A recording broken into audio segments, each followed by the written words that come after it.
bit of a different video today.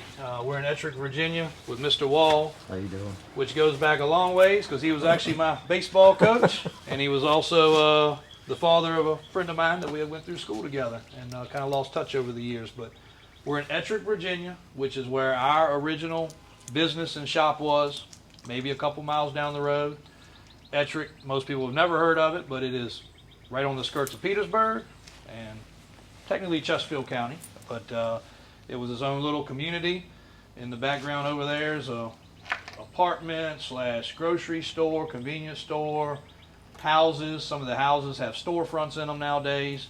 And this shop here, which is the part of this video that we're going to talk about, was built in 1944. And it was Mr. Wall's grandfathers, and then I guess fathers, and then y'all's, and uncle, was their business. And they did sheet metal work for duct work.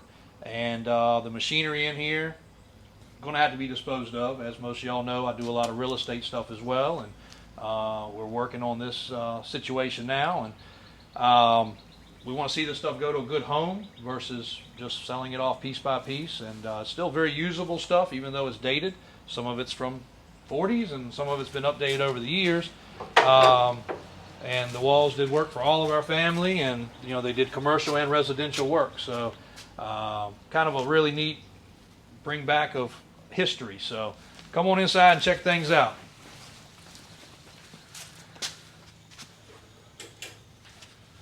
So most of what you've got here are brakes. Brakes and machinery. This is a 8-foot brake, 20 gauge maximum capacity. I have a helper that goes on it that you can go a little heavier than 20 gauge. Okay. This And that is would be for more commercial stuff. Yeah, Yep. This is a 4-foot brake. That needs a little work, but it's still operating. Yeah. A lot of you won't have any clue as to what this stuff is, but obviously you take a piece of sheet metal that starts off as flat, and when you're making ductwork for a house or a business, you got to really just go with the flow of things, and no two are really probably alike unless they're the exact same house, so everything's a little different. They're all different. So they would just come back with a sketch or design, and where we write it down, yep, what we need, L's, Y's, 45s, straighten up, yep, make it here, put it together, and go back to the business back, or the put it house in. and install it. mm-hmm.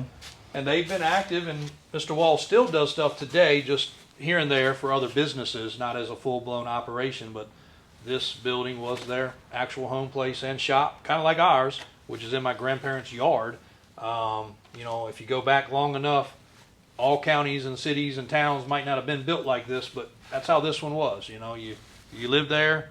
We all did live there, right? You lived in the front. I lived Yeah. right there for 20 years. So the house was built in the 50s. This was built in the 40s. The house was built later in the front, and lived there, worked here. No different than our family business, where all of my uncles and aunts grew up in the house. Granddad worked in the yard next door in the shop, and most all of them lived on the premises at some point between the house and the trailer in the back. They all lived there, all my dad's brothers and sisters. So some small town roots as far as that goes. But this was kind of an assembly shop. You had 3, 4, 5 people in here working. 8 at the 8. at the maximum. We had 8. Nice, very nice. So you got some material and your workbench there, and these are some real workbenches, not the Home Depot crap you buy today. No, this actually was made for. We used to have tractor trailers come in here and dump off 75, 100 sheets of metal at a time. Wow. And they put it on here, and we roll it in. Roll it in the shop. Eventually, stack it in that rack. Wow. Yeah, this and the type of ductwork and stuff he does, guys. Obviously, you can buy things that are pre-made, but when you're making this sort of thing, it's from scratch. Like, you can't just go and buy it, and that's the whole reason for this industry and business. That's right. But now, you know, there is a stage past this. There's computers and there's lasers and there's things that can do it with computerization. But you're talking about, like we've talked about in other videos, probably millions of dollars of upfront cost to set up a business to be able to do the same thing he does here. You know? That's the way the big companies are. They're all automated. They can make 10 pieces of duct with one computer setting. Yep. Where I have to do one at a time. Yep. And it's a labor job versus a computer job, but like we all know, a man's hands can do the same thing a computer can do, just not as fast. That's right. And at the level they did it, it worked, and it was the only option then. But the biggest thing with this is I wanted you guys to see this equipment. And me, Mr. Wall, he's a big part of my life, even though we haven't been in touch for years, because playing ball and growing up as a kid, that's influential. Yeah. He told me some things about my dad today that I had never heard, but I was not a good ball player. I will put that out there. His son and a lot of the others were the good ones, but I was on a winning team, and we played, and we played hard. And I think we went undefeated a couple times. And, Yes, we did. He was a good crew, good coaches, and my dad even pitched in and helped sometimes, when others weren't there. But as part of growing up as a kid, that's also not the same these days, but it was a big part of life from my generation anyway. So This is a 4-foot shear. Everything in this shop is 20 gauge maximum capacity. Which is thick. thick. Yeah. yeah, thick. This is a 4-foot shear. That's a 3-foot shear. And over there is an antique 30-inch shear. So that might have been used when your grandfather put it here. Before that. So wow, very neat, very neat. And of course, a lot of hand rolling. That's right. All of that over there is made for roundup, putting it together. Could have cleaned up. I don't know if that even works. Well, we didn't get lucky on that light, but there are some lights in here that do work. Yeah. All this equipment is. I mean, just for a sample. It's over 100 years old. Yeah, exactly. And most people, if you haven't been in your attic or if you're watching this and you're not a homeowner, you don't know, but something like this is what makes the heat in the air condition. You have an outside unit. This is your inside unit, and it can only do what it does through your little vents that you mess with in your ceiling or your floor if the air can get there. And this is where it all starts. So everything attaches here or on one of the other ends, and it has to go and flow. That supply, the other end of return. Yep. Pulls in one end, out the other. Yep. And so you got to suck in there, you got to blow the air out, conditioned on one end, raw on the other. So the ductwork has to happen on both ends. Now you've been in your attic, you've seen a little flexible stuff. That's the easy part. The hard part is making the flexible attached to this, and that's where their work came from. And if you go to a lot of places like in Petersburg, close to here, you see a bunch of old restaurants and buildings. They actually make them look old by using ductwork and other things, but they keep it metal so it looks commercial looking and error correct, basically. That's correct. And there's another unit there with a bigger opening, and That's a gas furnace. This is a heat pump. yep. More rollers there. That's a dry cleat machine. That's just a small roller that does what that big roller does.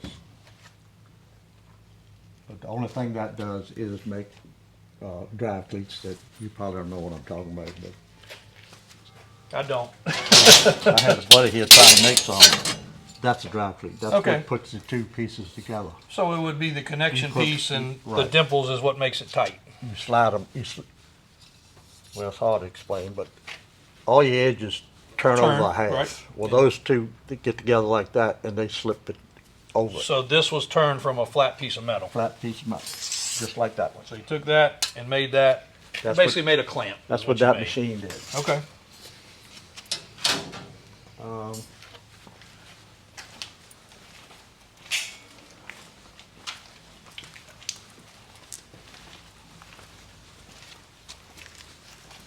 This is a Pittsburgh machine.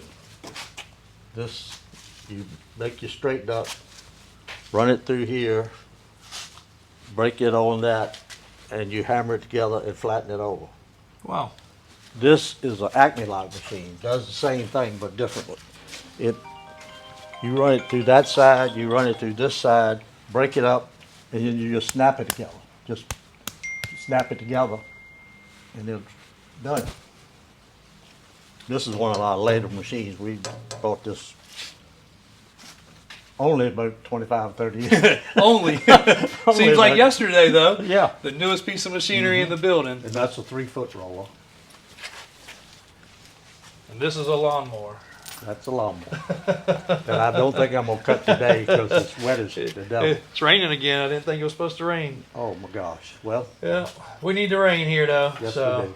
And we know you guys are watching from all over the country and all over the world. And again, this was, a good feeling thing for me to do because I hadn't seen Mr. Wall in forever. And we're working on some transactions. But I wanted you guys to see this. I figured what better way than one to be, a way to learn some things. And, you might have already clicked off and not watching anymore. But if this is something that comes from your era, your grandparents, your great-grandparents, you want a machine to restore, all of these are fully restorable, but the cool thing is they're all still functional. They all function. And if you had a small business where you don't want to spend the millions of dollars in computerization and training people to use it, and you can find somebody these days that actually can use their hands, unlike most industries, you have everything to open a business. Legitimately, this was a fully operational business. This is a slitter. All that does is slits metal. Okay. Cuts metal down. Yep. That's all it does. It's adjustable.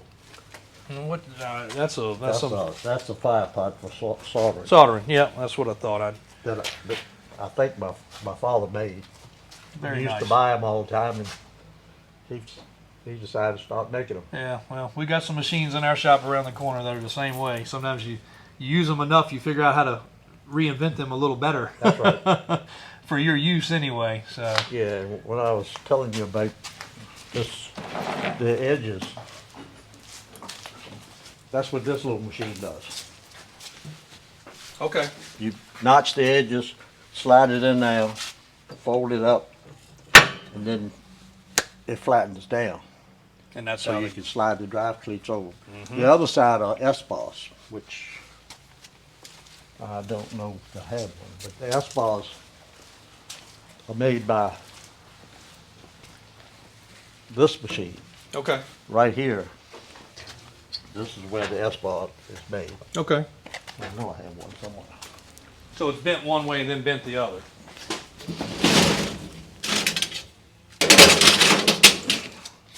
Yeah, that's not very good. Well, this is before we used to make it, but that's the way it works.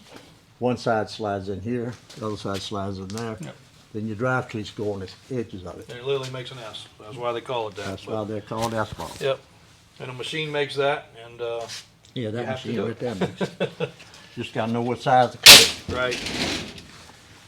If you guys are interested, feel free to reach out. You know the phone number by now, but 804-271-0030. You can speak to me, and I can put you in touch with Mr. Wall, or I can handle things for you. If there's a piece of machinery in here that jumps out to you, we'd really like to sell everything as a lot because of the fact it's still very usable, and you could definitely have a business. If you guys are out there and a younger generation and has a little gumption to do something, this would be a ready-to-use business. Yes, it would. And if he had another generation to go, they'd be doing it too, but they went different Well, directions. Sean worked at it for a little while. He decided this one for him. Yeah, yeah.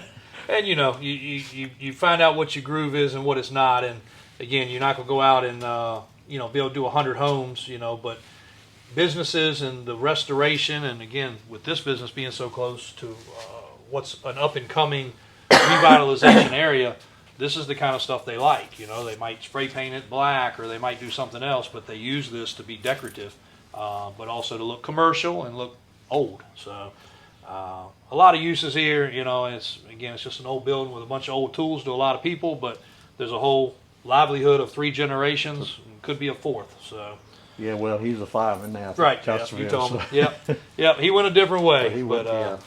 but all good. He's still a first responder, and we applaud those guys too. So let us know if there's anything. Hopefully you guys learned a little something today. I did. This was kind of just an off-the-cuff phone call conversation to make this happen, and we appreciate your gratitude and Yes, sir. showing us around, Mr. Thank Wall. you.